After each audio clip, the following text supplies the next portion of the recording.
السلام علیکم۔ آج کی میری یہ ویڈیو ایک شادی شدہ بانجھ بے اولاد عورت کی ایک کہانی کے بارے میں ہے۔ اس سے پہلے میرے یوٹیوب چینل نوید احمد کو سبسکرائب کر کے بیل نوٹیفیکیشن کو آن کر دیں تاکہ آپ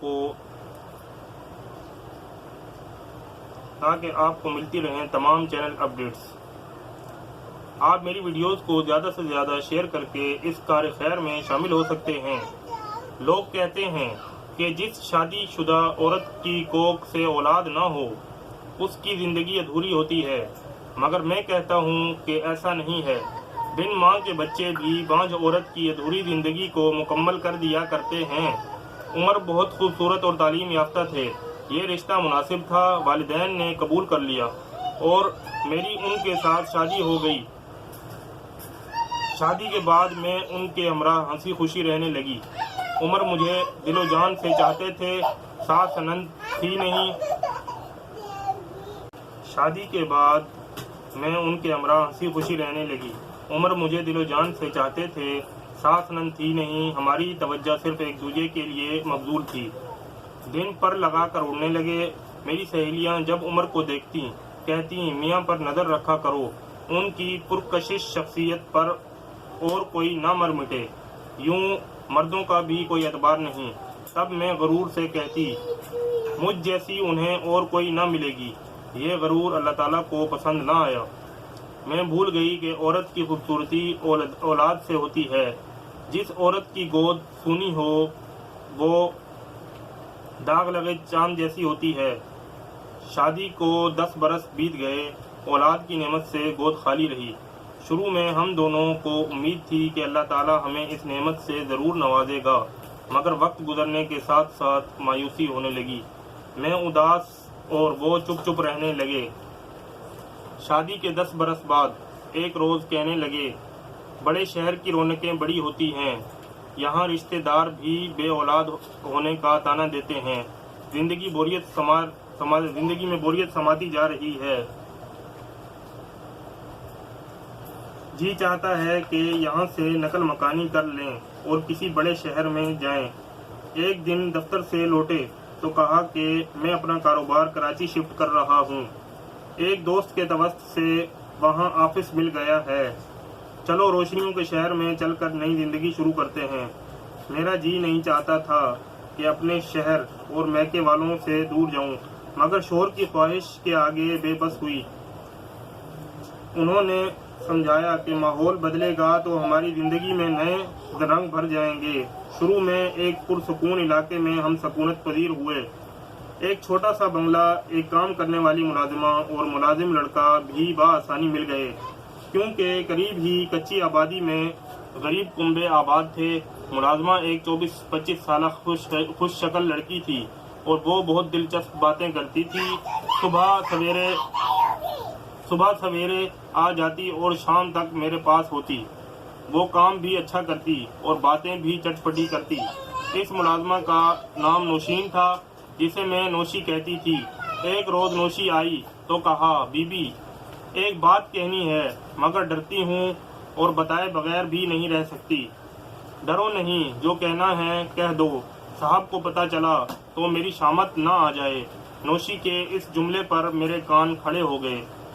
ایسی کیا بات ہے، بتا دو، ان کو کیوں پتہ چلے گا جب تک میں ان کو بتاؤں گی نہیں۔ بتاؤ کیا بات ہے۔ کل شام میری بیٹی نے بتاؤ کیا بات ہے۔ کل شام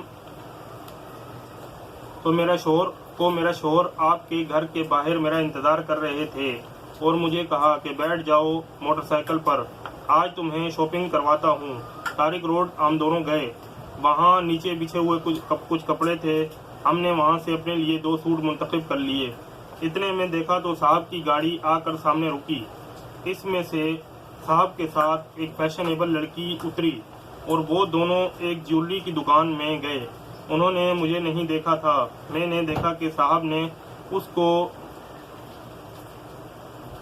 جیولری کی دکان میں سے کئی انگوٹھیاں دکھائی، جس میں سے اس لڑکی نے ایک انگوٹھی پسند کر لی جو کہ بہت ہی خوبصورت اور مہنگی تھی۔ پھر وہ تاکہ مجھے دیکھ نہ لیں فوراً پلٹ آئی تب اپنے شوہر کو بتایا، لیکن بابر نے کہا کہ اس بات کا ذکر اپنی مالکن سے نہ کرنا ورنہ ان کا صاحب سے بہت جھگڑا ہو جائے گا۔ بیگم یوں ہی اندھیرے میں لوٹتی رہیں گی، میں ان کو ضرور بتاؤں گی۔ تب انہوں نے مجھے سمجھایا، کم عقل، ایسی باتوں سے میاں بیوی میں پیار ختم ہو جاتا ہے۔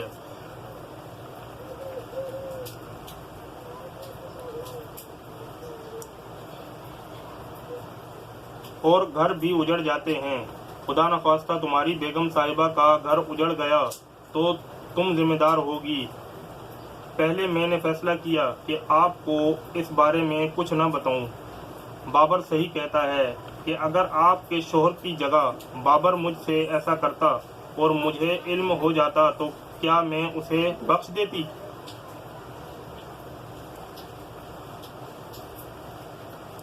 رات بھر پریشان رہی، صبح فیصلہ کیا آپ کو ضرور بتاؤں گی تاکہ وقت گزرنے سے پہلے آپ اپنی زندگی کی خوشیوں کی تدبیر کر لیں۔ ایسا نہ ہو کہ پانی سر سے اونچا ہو جائے۔ جہاں میں نوشی کی مشہور تھی وہاں سخت صدمے میں بھی تھی، سوچ بھی نہ سکتی تھی کہ عمر مجھے دھوکہ دے سکتے ہیں۔ گمان ہوا کہ ضرور نوشی کی آنکھیں دھوکہ کھا گئی ہیں۔ رات کو عمر گھر لوٹے تو میں نے انہیں آڑے ہاتھوں لیا، وہ گھبرا گئے، ان سے جھوٹ بھی نہ بولا جا رہا تھا، اکلانے لگے۔ جب میں نے وثوق سے کہا سچ نہ بتایا تو قسم کھاتی ہوں کہ اپنی جان دے دوں گی۔ تب انہوں نے بتایا کہ میرے آفس میں ایک لڑکی کام کرتی ہے جو مجھے پسند آ گئی ہے، میں نے اس سے شادی کر لی ہے۔ وہ ایک غریب گھرانے کی ضرورت مند لڑکی ہے، چاہتا تھا کہ تمہیں پتہ نہ چلے، میں تمہیں صدمے نہیں پہنچانا چاہتا تھا۔ اب پتہ چل گیا ہے تو تمہاری اجازت سے اسے گھر لانا چاہتا ہوں۔ مجھ پر تو جیسے بجلی گر گئی۔ میں سوچ بھی نہ سکتی تھی کہ عمر مجھ سے بے وفائی کی مرتکب ہوں گے۔ میں بے اختیار زور زور سے رونا شروع کر دیا۔ وہ مجھے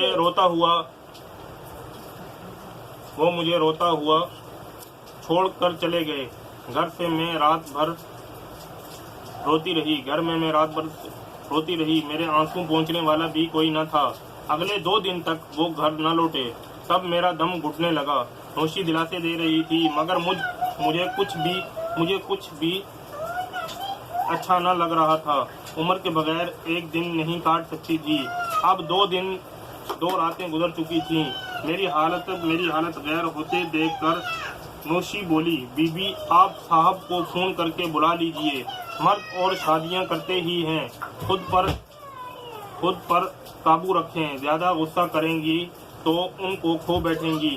میں خود انہیں بلانے کا بہانہ ڈھونڈ رہی تھی، لگتا تھا وہ نہیں آئیں گے تو مر جاؤں گی۔ فون ملایا، میں نے ہیلو کیا، ہیلو کہتے ہی پھوٹ کر رونے لگی۔ انہوں نے کہا، اگر حوصلے سے میری بات سنو تو ابھی آ جاتا ہوں۔ بولو سنو لوگی یا نہیں؟ بے اختیار میرے لبوں سے یہ الفاظ ادا ہو گئے، ہاں سن لوں گی۔ 1 گھنٹے میں وہ آ گئے۔ گاڑی کا ہارن سن کر لگا کہ میرے جسم سے نکلی روح دوبارہ واپس آ گئی ہو۔ جب وہ اندر داخل ہوئے تو انہوں نے مجھے گلے لگا کر کہا کہ ماریا سے شادی میں نے خوشی سے نہیں کی۔ اس شہر میں کاروبار میں اتنی برکت ہو گئی کہ پیسہ چھپڑ پھاڑ کر آنے لگا۔ اس دولت کو سنبھالنے کے لیے اولاد یا وارث ضروری ہے۔